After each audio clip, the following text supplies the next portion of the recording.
welcome to everyone around the world to our Human Ecology project. Today we're joined by one of our advisory board members, the fantastic and inspirational Dr. Doug Lisle. Doug's well known as one of psychology's most innovative and curious minds. He's the founder of a method of approaching human psychology and well-being and describes this approach as Esteem Dynamics. Its core insights adapted from a revolutionary biological approach to psychology. Dr. Lisle has published numerous articles in the scientific literature and is the co-author of the hugely successful book, The Pleasure Trap, and a new book coming out next year, so stay tuned. So feeling good is something that we all want more of, right? Some people call it happiness, but that is actually too abstract, as the doc's going to tell you. So Bill and I are so delighted to share with you this gifted and wonderful human who is the most incredible psychologist, a warm heart, great sense of humor, and Doug will make you feel good just by being in the room with him. So over to you, Mr. Tara.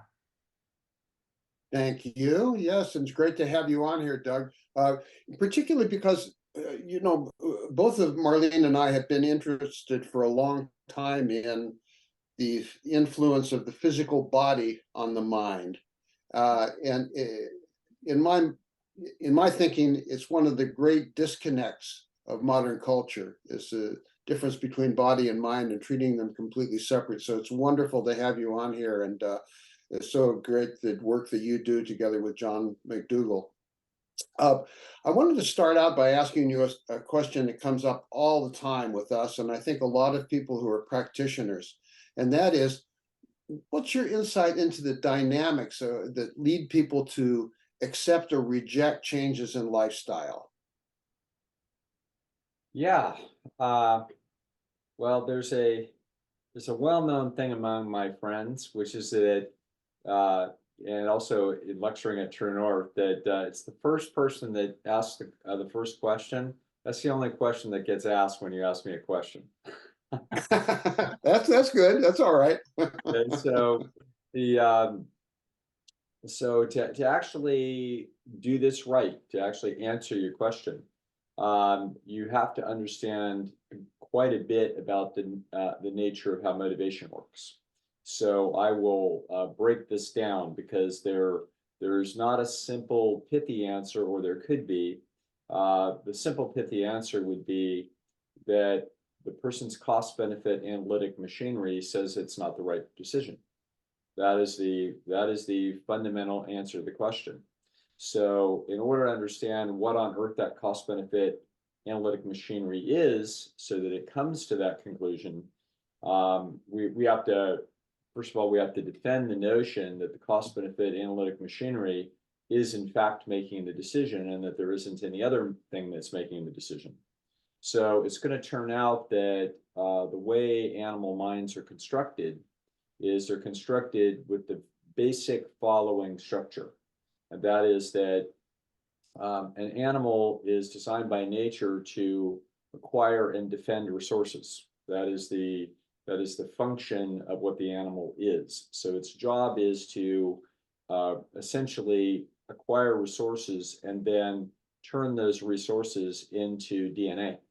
So really what life is, if you're an oak tree or you're an aardvark, you are actually doing exactly the same thing. Fundamentally, the purpose of your existence is the reproduction of the DNA molecule.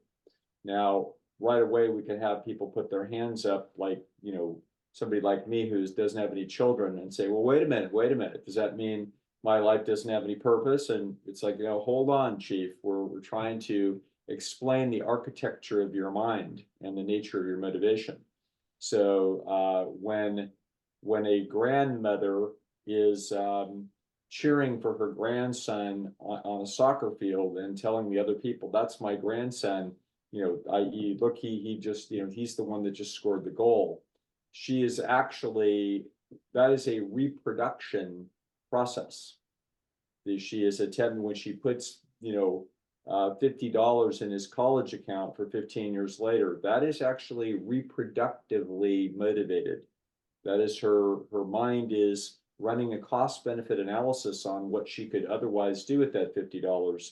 And she is plotting that she is attempting to get her DNA into the next generation with the most efficient mechanisms possible. And she is making decisions, a whole bunch of different decisions. She could get him some cool clothes for that $50 that would make him a little cooler in his peer group, or she could invest in his future when it's more reproductively relevant in his college education.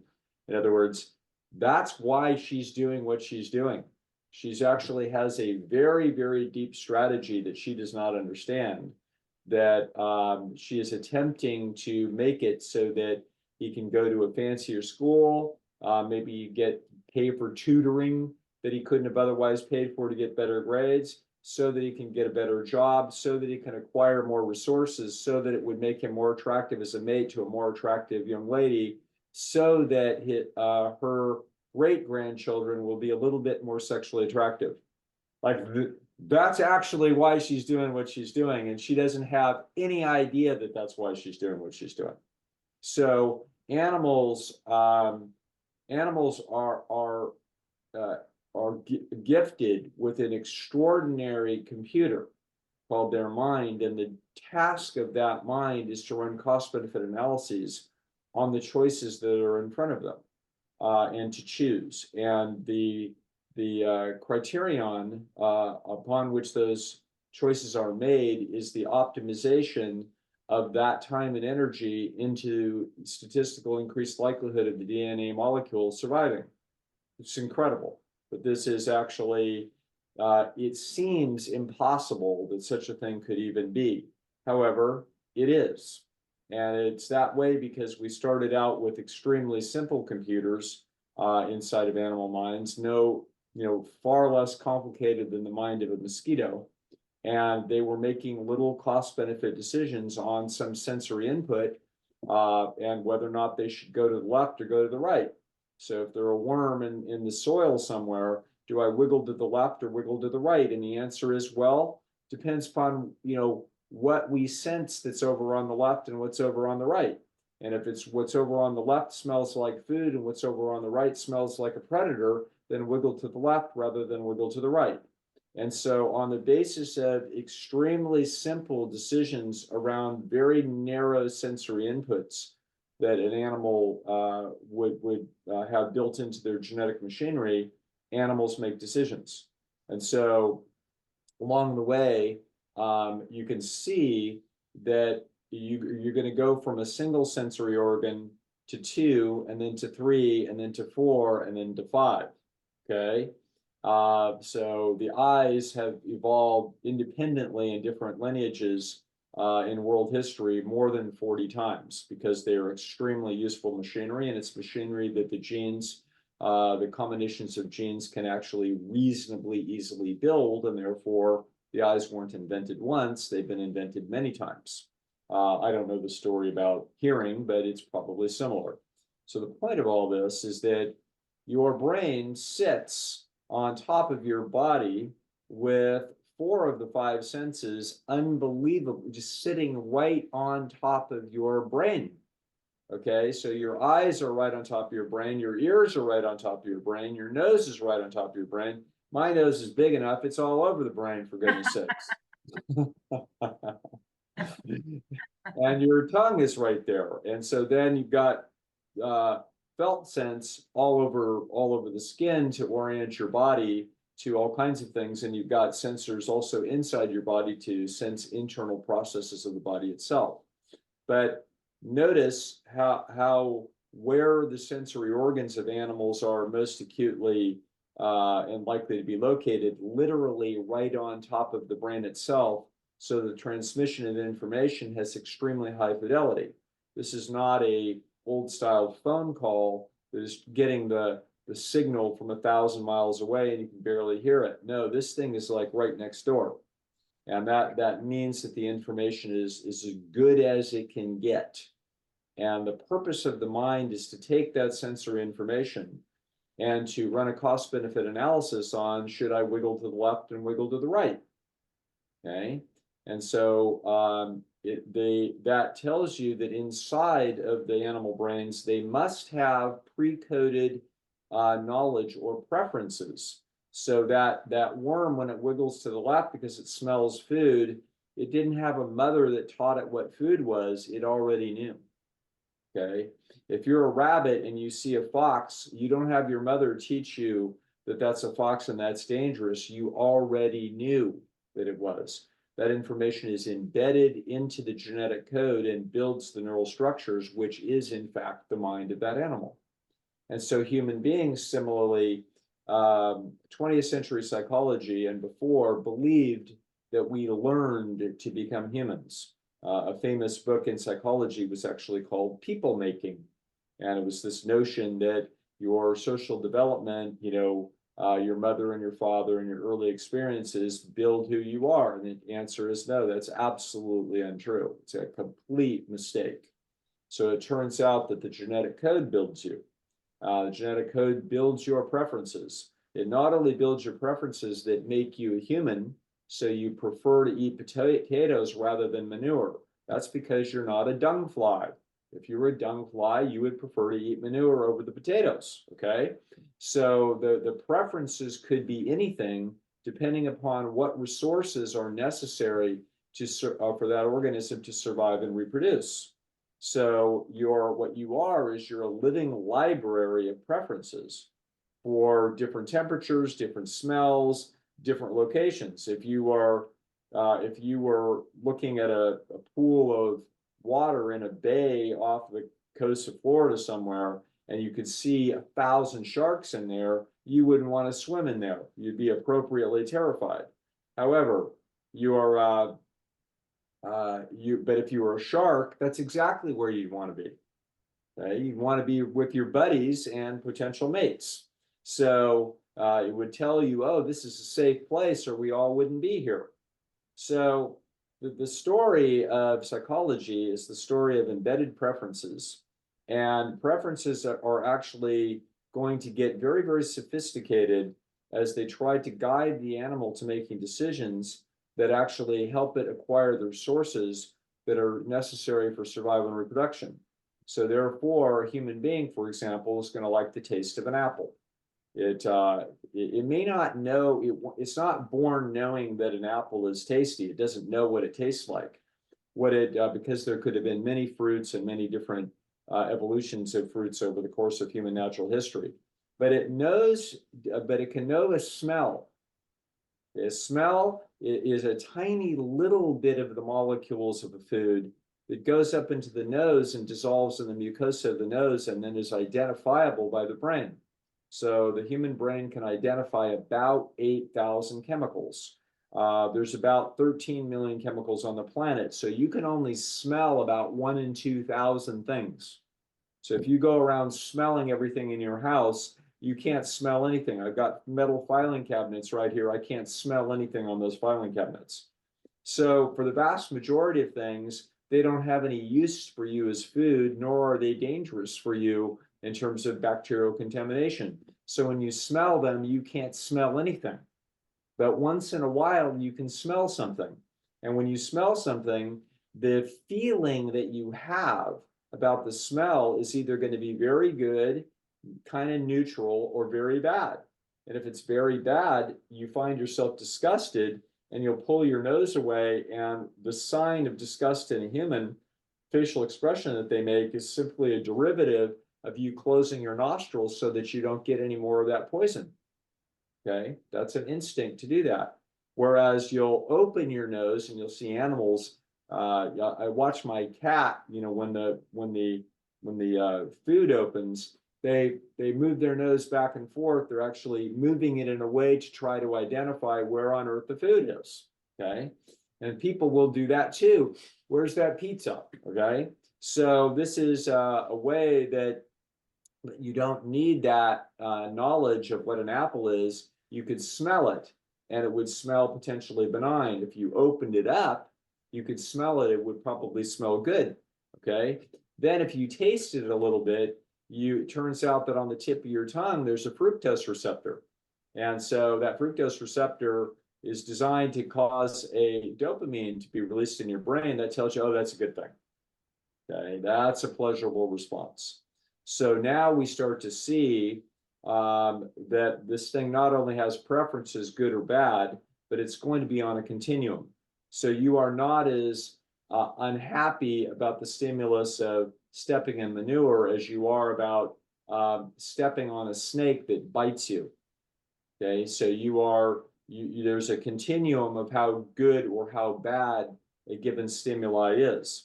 So you can now, if you've got 3 friends that you know, but one of them you like better than the other 2, then when you see one, the one that you like the best, you're happier than when you see the other 2. Okay, your brain is that sophisticated at actually slicing up all the little potential events of your life second by second, and to be having preferential reactions that motivate the organism according to what is the value of the stimulus for survival and reproduction.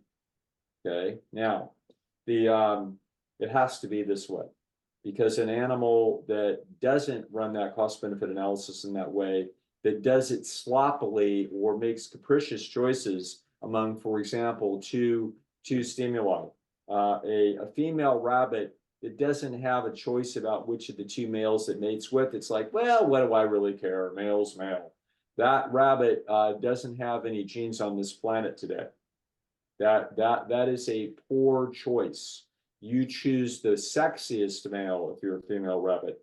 That's what so that your offspring will carry the sexiest characteristics possible forward into the future along with your DNA, so that it will survive 1,000 years.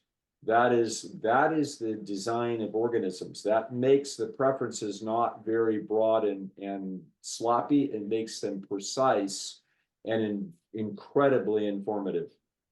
Okay, so that means that if that same human being has got 2 apples in his or her hand and takes a bite out of one of them, and that one of them is almost ripe at 280 calories a pound, so that bite is probably got 9 calories in it, and it starts to munch that up, and it can taste the concentration of the fructose relative to other chemicals in there.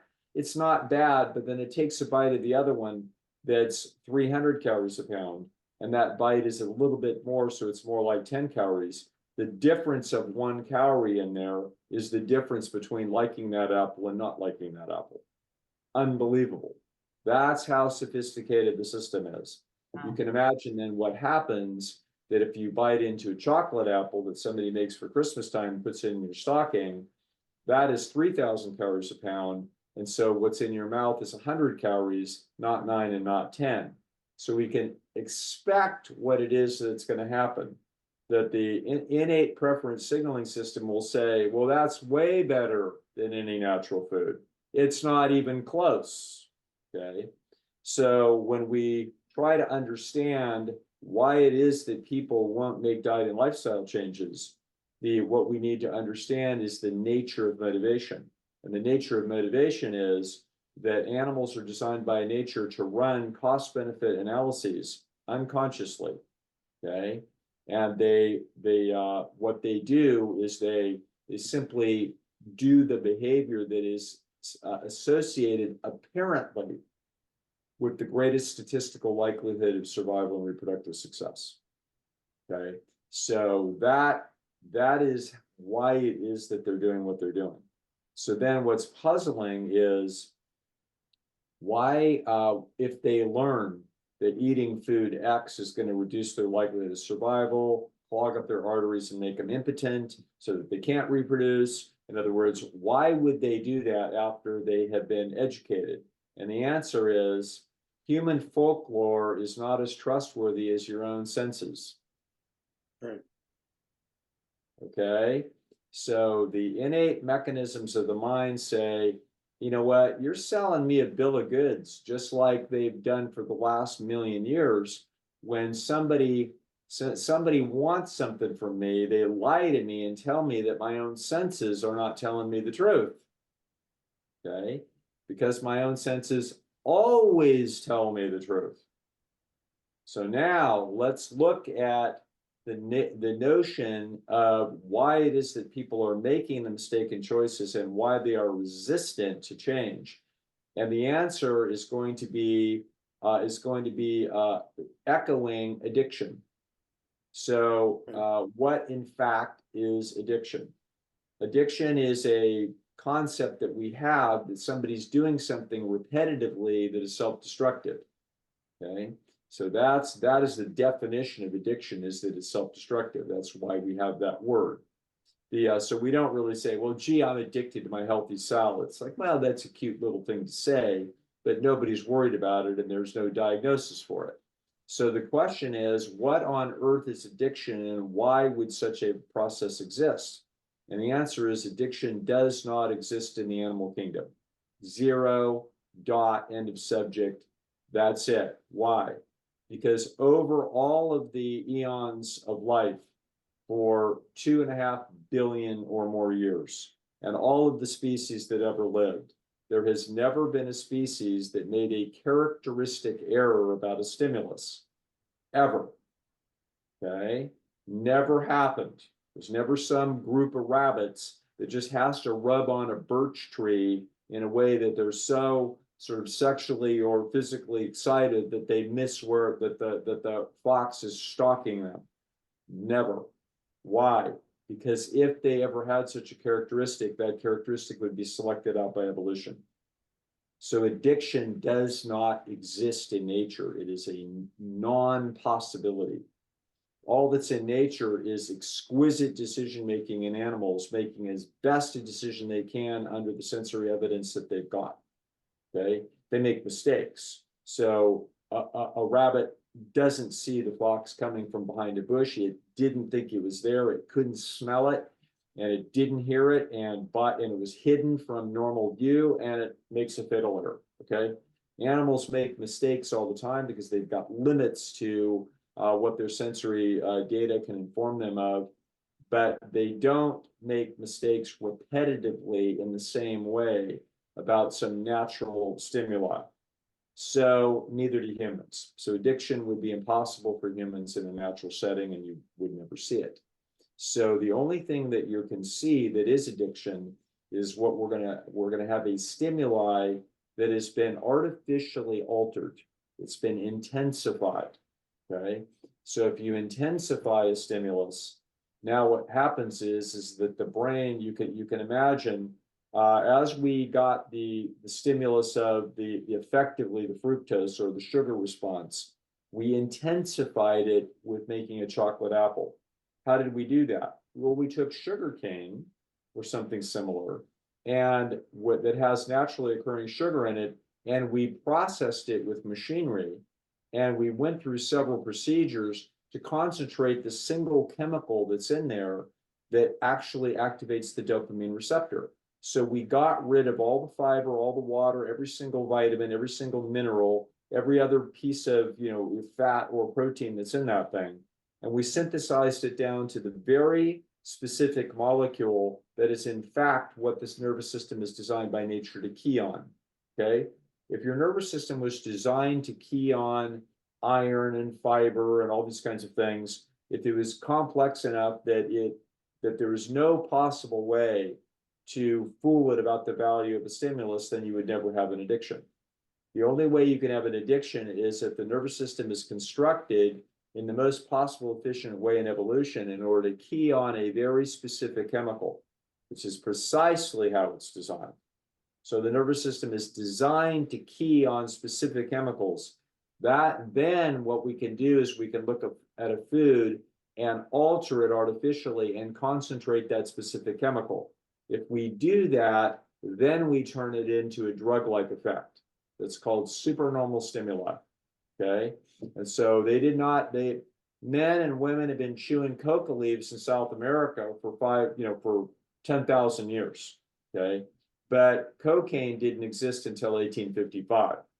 Then we have an addiction. Okay, so you have to have a situation where the stimuli is being intensified, and when it's being intensified, it's disrupting the ability of the mind to do its natural calculus, and then you get a compulsion. So when we're trying to figure out why people So understand that throughout the natural history of our genetic lineage, there weren't any addictions. No such thing. Okay. Addictions are entirely modern phenomena, and they take place only as a result of the human monkeying with the stimuli. That includes gambling. Okay. No human being could ever gamble, a day's wages in the Stone Age. Nobody would give them the credit. Like, how on earth are you going to go get the food if you're too hungry or too weak to go get it? So nobody's going to do that. You have to have a bizarre situation of the modern market economy and the ability to store wealth in large amounts, so that now I can go with 3 weeks of wages and I can go to Las Vegas and sit in front of a machine that does what? Is designed by nature to key in on the human sensory system to make it feel like it's getting an extraordinary rate of return on its energy. That's what gambling is. It's all set up that way. And so you will find typically a bunch of not very smart people sitting on stools doing that thing because they're all being tricked into seemingly getting a really great feedback. Okay. That, Las Vegas, when you look at those incredibly big fancy hotels, that's not built on the little override of very intelligent poker players. No, that's built on really not very swift people that are just, they no longer pull the handle. They just press a little button because they conserve energy, and hour by hour, their money is sucked out by a little electronic gizmo. So now we have the answer to the question. Why does this person resist information about what would be in their best interest for changing their eating and behavior pattern? The answer is that they are an animal that is confronting an environment filled with processed stimulation that, from everything it can tell, it is superior to the non-processed stimulation. They have no ability to actually discern that this is a trap. Okay. We call it the pleasure trap. The concept of a trap is a cost-benefit decision that is deleterious for you, that you would not make unless you were deceived. Yeah. You do not know what the true cost-benefit is. It is being hidden from you. Okay. And so that's why Alan Goldhammer, I could say we came up with it, but he came up with it. Okay. He came up with the title of our book, The Pleasure Trap. In other words, this is our pleasure mechanisms are keyed on food to be highly sensitive to sugar, fat, and salt. Those are the three chemicals. And so the modern food supply, of course, if you're going to survive competitively in food manufacture or today or in a restaurant, you better be serving sugar, fat, and salt at the highest possible concentrations, or else you're going to be outcompeted by the person that does.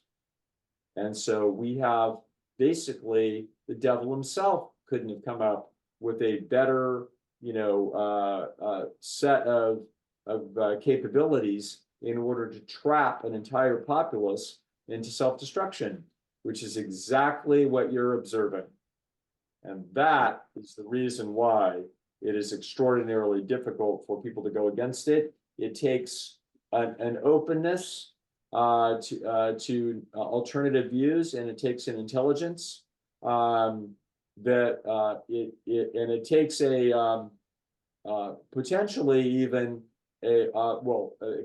unusually conscientious. You're looking at personality characteristics of brains that are capable of walking away from this. And the truth of the matter is that capability is in a relatively small fraction of the human genetic code. Most human beings are not capable of getting out of this pleasure trap, and they never will. That's the truth. Brilliant. That's just the most incredible perfection of explaining why people fail when they try to change their diet. Yeah, that's fantastic. Yeah. Fantastic, Doug. Absolutely brilliant. Yes. So anyway, that's there's more to the story, but that's the typical. There's always more to the story. So in the whole cost benefit thing, it seems that uh, some of that cost benefit is not just down to biology, but it's also down to social factors. That there are social benefits that almost override the physical benefits. Yes, absolutely. So when humans are going to be unique in how sophisticated they are at essentially watching other humans and mind reading what it is that they're thinking and having had concerns with what it is that other people are thinking. So it's so useful. Oh, I'm gonna do it again. Okay, you just asked me another question, and we're gonna go off again. Well, So, that's all why we right, ask the questions. right. So, in order to understand this, we're going to sort of walk our way through the nature of human decision making and the nature of consciousness, and then also the nature of the impact of other people on our decision making. So you can't understand a human unless you understand exactly what you're referring to, which is the high sensitivity of human beings to other people's thinking. So there is not another animal like this. Um, we have a unique internal dialogue and awareness of the cost benefit analytic processes that are taking place inside of our minds. There's a reason why that's true. So other animals have something similar. So we've been able to communicate with primates by using hieroglyphic type processes, and we can see that they have an internal awareness, like they know who the chimp Susie is, and if you say, hey, go give Susie a banana, they'll do it.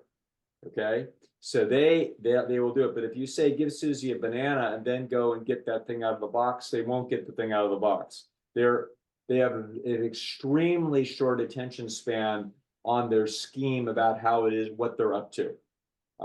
They have an attention span less than a human 2-year-old, but it's not dissimilar. Okay, so they don't have anything like the complex internal maneuvering of an average human, much less a sophisticated diplomat. You know what I mean? That is seeing 7 layers and 47 people deep in some incredible chess game of Henry VIII's court. Okay, so the the human being clearly has a bizarre internal awareness, dialogue, conscious process that has kinship to the animal kingdom, but it is different. Now, notice that, okay, so the cost benefit analysis that's going on inside of the human mind involves for example, always there's some goal that you're thinking of, like finding your car keys, okay? And that goal is probably attached to some other goal, like, hey, I've got to get to the dentist. I got an appointment in 20 minutes. And so and then we're feeling the embarrassment of walking in 3 minutes late unless we find those car keys pretty quick. So you see how sophisticated what that human mind is doing, as it's got a goal to get to the dentist to get its teeth cleaned, but it also has a social goal of not being late, and that therefore it knows that it needs to get in its car, and suddenly it can't find its car keys. So it prioritizes immediately, like, you know, as long as there's no little kids screaming and the house isn't on fire, et cetera, et cetera. Okay, the most important thing I can be doing right now is find my car keys. So then it seeks memory circuits to try to figure out what is the statistical highest likelihood of finding those car keys. And it will run that against how far it is. So for example, if I'm in a room where the car keys could be in my desk, even though it's less likely that it's in my desk than it's on my dresser, I will look on the desk first because it's closer to me, and the cost benefit is, well, I might as well look here first before I go look there. So it's not simply what's the most likelihood of success, it's the cost benefit on the whole thing. So you start to see how incredibly sophisticated this calculus is. It turns out that the calculus in a human being is running 1 trillion data bits per second through the most complicated computer imaginable. So it's like, oh, that's a trillion is a million. So to give you an idea of what a million looks like, in an average size house or apartment, that would be filling that thing with sand. And that's how many grains of sand are in that house. Okay. So that's how many data bits are actually being crunched through the human mind every second in order to run these cost benefit analyses. And it's done all interwoven, interlocking, all different kinds of components to the computer. The human mind is not a serial machine doing one unit at a time the way a normal computer is. It's a parallel processing computer with many little computers that are hooked into each other, and they're integrated, and each of them is running independent analyses on all kinds of considerations of the environment. It's unbelievable. Now, so, and it's coming up with this solution to the question of which of the 19 alternatives do I have that's in front of me right now? Which one of those has the highest biological efficiency associated with it? And it is running this through motivational calculus that is part of the organism's design, and it's coming up with the answer every nanosecond. Now, notice that that machine has nothing that looks like free will. Where is free will in this machine? There's no place for it. Okay? There's no place at all for it. Where would you put it? Even if you could somehow put a random number generator inside of the machine somewhere and say, well, when you come up with that decision, you can put your finger on a little button that says random number generator, and you could just change your mind willy-nilly. If you could even put that in the machine, it would be selected out by evolution. So therefore, evolution has dictated the idea that, of course, no such thing exists. All that exists inside of the machine is extremely complicated calculus. Now, people will say, well, now, wait a second, it sure seems like I can change my mind in a nanosecond, so what's that? And the answer is, oh, what you're seeing is an extremely nimble machine that can change its calculus in a nanosecond. Of course it can, okay? So I'm about to take some soup, and then it turns out it's hotter than I thought it was, and I stop. Okay, that's not free will. That's a motivational engine that gets sensory inputs and changes its mind in a nanosecond. I can literally be giving a speech, and then I see somebody in the audience, and they and I have some history about something, and as a result of that, I'm consulting memory banks, and I realize, ooh, I better not use that word.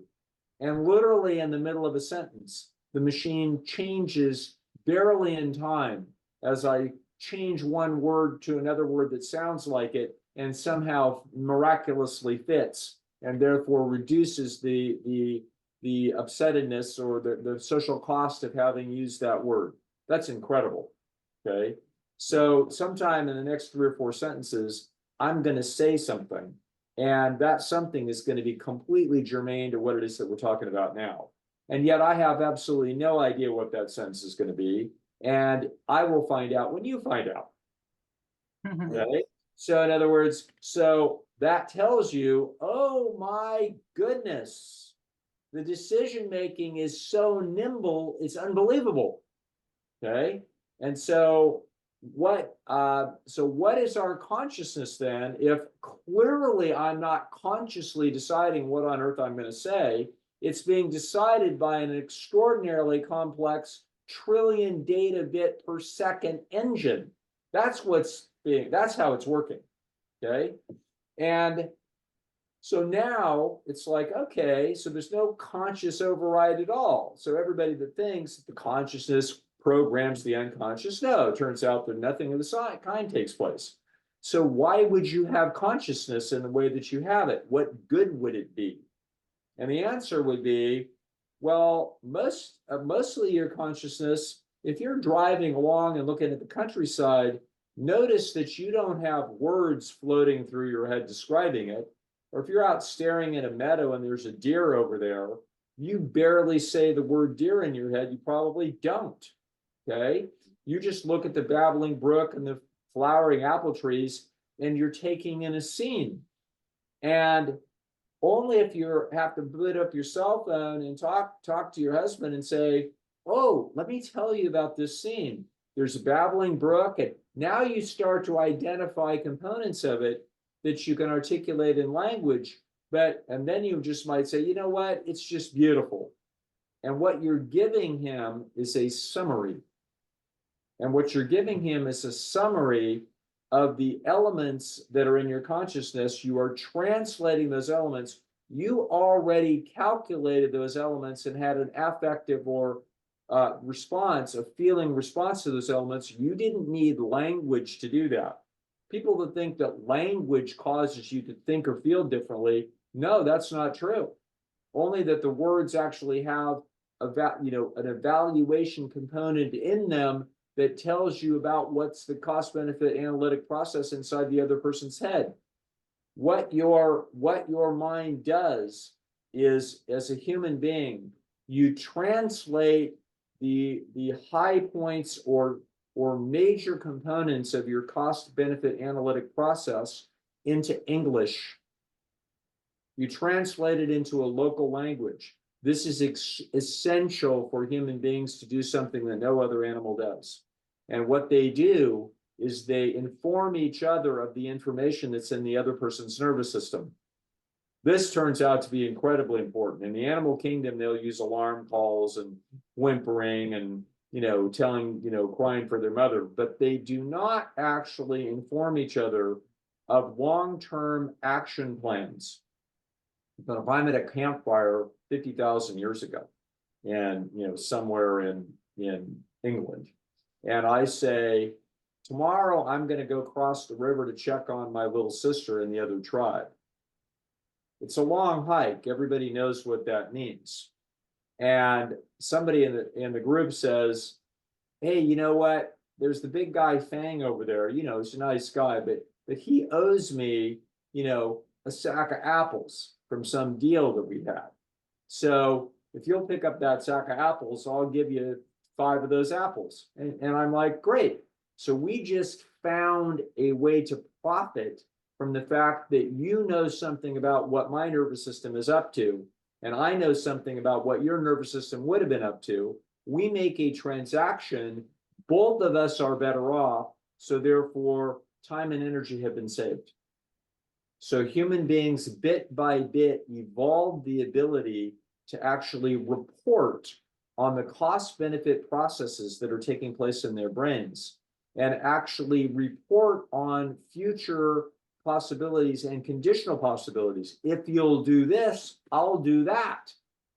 So in being able to articulate what we would do, that, in other words, I go into a restaurant and I say, hey, what's good today, Alice? And Alice says, well, the chicken soup's good. And I say, oh, I'm a vegan. I don't eat chicken soup. What else do you have? What's happening is that I'm telling her the conditional issues about what I would or wouldn't do. I report those to her. She goes into her memory banks. She finds information that may be relevant. She then puts that up into her consciousness. It goes into my consciousness through the air, back into my memory systems. I now know what rhubarb pie is because I've had it before. That's in my database. And so you see incredibly nimble decision-making as the two of us try to optimize an exchange process. If I couldn't tell you what I would eat under what conditions, then when I go in there and I say, well, I'll have a veggie burger, and when they bring it out, I say, no, I don't want this. It's like, no, why did you have the idea that I wanted this? No, the very fact that I can tell you what I would do under what conditions makes it possible for human beings to discover trade processes which benefit both of them. No other animal does this. This is why human beings have the consciousness that they have. They are reporting on unconscious processes, unconscious cost-benefit analysis. They are not making conscious decisions. There's no such thing as a conscious decision. There's only a decision that you are conscious of. Okay, so now we see what we're up against when it comes to, quote, changing people's minds. We have to get information that their adaptive unconscious calculates that the cost benefit is overwhelmingly worth it for them to make changes. But that adaptive unconscious is just seeded into a motivational architecture that goes back 50 million, 100 million years. And so that thing is designed by nature to trust those sensory inputs a heck of a lot more than it trusts somebody that is in a trade process with me that may well be trying to deceive me. Okay, so the human processes of conversation, we might be working cooperatively in a trade, or I might be attempting to deceive you in a trade. Okay, so because that's true, deception winds up being an extremely important feature of human interaction. And so as a result, the social processes can actually be deleterious for me, therefore I'm on my guard. Okay, so that's one whole thing, and then I'll briefly leak into another, and that is that because we are so social, it is extremely valuable for human beings to share what their thoughts and feelings are, but sometimes not. So sometimes they're going to get very deceptive when it's in their best interest to do so. We literally evolved the whites of our eyes so that the other people in the tribe, it's worth giving away what it is that we're interested in by having our eyes turn to the left and look, so that the other people can also turn to the left and look, so they can see what's either good or what's dangerous. Okay, so human beings are actually hyper social as animals, communicating like crazy, and they live in villages where there are essentially status hierarchies. And the status hierarchies exist for many reasons, but one of them is, if I happen to be a person who's really worth a lot to the village because I bring so much more benefit than I do cost, then if I'm stuck in a well or I'm drowning, the cost benefit of everybody in that village is different than if I'm not very valuable. So therefore, the more esteem that I hold in the village, the more insurance I have. And in fact, that insurance is the only insurance that exists in the natural world for humans. There is no Allstate, there is no insurance company, there's no Lloyd's of London. All there is how much the people in the village value you and love you. That's all there is. So therefore, it should be extremely important to be incredibly sensitive to the things that we do that may cause them to be threatened or not like us or consider us to be a problem. And if we start telling them that they shouldn't be eating the things that their nervous system tells them are the most valuable and exciting and pleasurable and, you know, and good for them, i.e., the tastiest things, and we start telling them, no, there's all these costs, they're thinking, number one, you're being deceptive, and number two, you're shaming me for some reason. You know, basically, this is your bad news, and so you're going to get negative feedback. You know, it's fantastic because Esteem Dynamics I've always loved, Doug. You know, I mean, if you think the word esteem means to value, as you know, you develop the whole concept. And the Esteem Dynamics is based upon that revolutionary understanding of psychology and motivation that focuses on how people value themselves and others, right? I value myself so much. I don't want to eat poison. I want to live a long life with great health and vitality and energy. My boy Bill, he's 82 in the spring, right? We're like kids. We walk and hike and bike. I mean, so we're always so passionate about showing people and teaching people your principles too in Esteem Dynamics, but how to value themselves, how to love themselves, how to treasure themselves, right?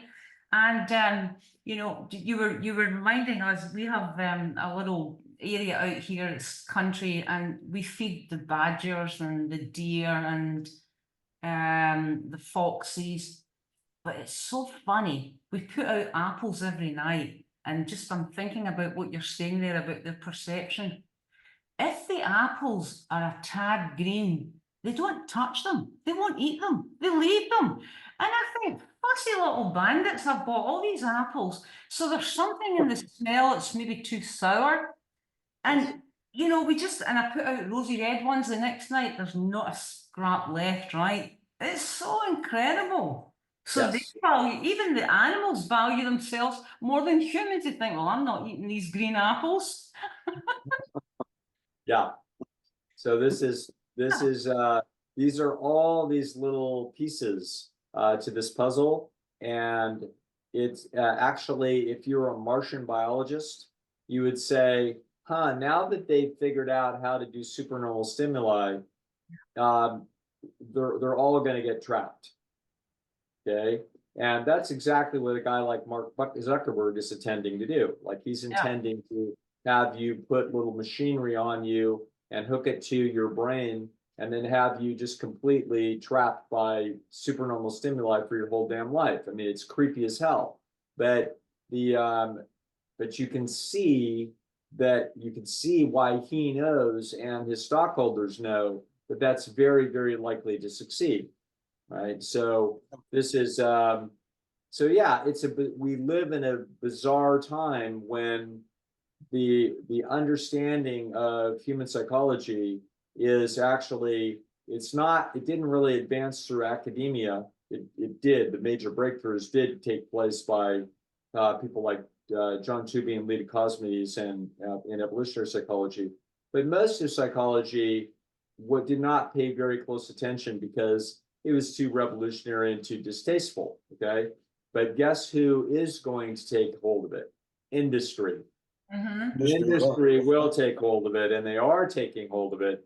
And so the first place industry went was cigarettes and nicotine, you know what I mean? And then they went to processed food, and now they're going into every process stimulation that they can put that brain in front of. And now they're going to individualize differences by recording data bits on you as to what particular kind of stimuli you like, and then they're going to feed that to you. In other words, this is a very bizarre time for human beings to be watching themselves. And so some of us are looking at this thing with, you know, for myself, for now quite a long time, as I've been watching the pleasure trap and working to try to get people out of the pleasure trap, I see how hard highly motivated, highly intelligent people fight this problem. And I look at this thing like a riptide. And it's like, okay, you're going to have to understand the riptide, and you're going to have to be instructed about how to swim out of it. And a lot of people will have their lives cheapened and shortened, getting dragged out to sea by this riptide. And there's nothing that we can do to stop humanity writ large from doing this. But what we can do is bring our voices and our different educational talents to trying to reach people, so that, i.e., we're going to save some starfish. You know, we're going to put them back in the water, and that's all you can do, because when I see the magnitude of the forces that are being leveled against human nature, I'm not even depressed about it. I'm almost detached from it. It's like, okay, you guys win. Yeah. But you can't take all of our lives, but you are going to take in an immense amount of human life and cheapen it and shorten it through these processes. And that's what the story is. I mean, unfortunate, but true. Yeah. But we ourselves as individuals, the beauty of it is they cannot take you unless you let them. Exactly. Yes. They can try. They can try, but those of us that are wise to it, it's not at all impossible to step around the trap. But man, you got to know it's there. Yeah. Yeah. And your title, what you were discussing today, social ecology in your best life, is just perfect, Doug, right? Because we're reaching out to all the universities and students. We'll be putting your presentations to them. And it might seem like we live in this bubble and we live in this world because we've all been teaching this work for decades, 40, 50 years. But there's incredible intelligent people out there that have never been exposed to this Yes. information. And that's where we win, right? I mean, look at what's happening with the connection with Oxford now. These people are like, what? Where have I been? Have I been living under a rock? Because they live in their world. And I'll tell you, Dr. Lisle, when they have my food on their plate, I change them. Bill Tara, how many people have changed? Hundreds, thousands, right? In different countries. We now have students in 27 countries teaching our work. And for me, as you said, it's a sensory pleasure. It's got to start with the food. When you get them hooked on the food, it's a win-win. Right? There's many people that can take to it, and the fact that most people can't is not relevant. Yeah. You know, if I'm a doctor in the middle of Africa and I've got some medication that could save kids, I can't focus on the fact that I can't get to the whole continent. I just have to focus on the ones that I can get to. Yeah. And that's what we do. That's perfect. Same That's for the difficult lesson. Yes. Yeah. Yes. It's All right. You know, Bill, you had some other questions there for Doug, because otherwise I'll take over and never Go ahead. Go ahead. Any more, or are we good? Yeah, we've covered everything. Okay. Well, I could talk to you forever, obviously, right? And this is exciting to put this connection with you, obviously on our advisory board, your social ecology, best life with our human ecology project, because the bottom line is that's what it's all about, you know. And Bill and I, we thank you from the bottom of our hearts for the time you give, and we're excited. Have you got a title for your new book yet, or is it top secret? Yeah, it's still a secret. Okay. So, but this may be heard by people way later after it's published. So I'll go ahead and I'll tell you. Okay. Right. It's called Sherlock Holmes and the Secret of Life. Love it. So it's written in fiction. It's actually a work of fiction, and it's the story of Sherlock Holmes as he discovers the secret of life. That's fantastic. And it takes us down through the depths of human nature and the nature of human motivation and satisfaction that we talked about today. Absolutely brilliant. Fantastic. Fantastic. Can't wait to read it.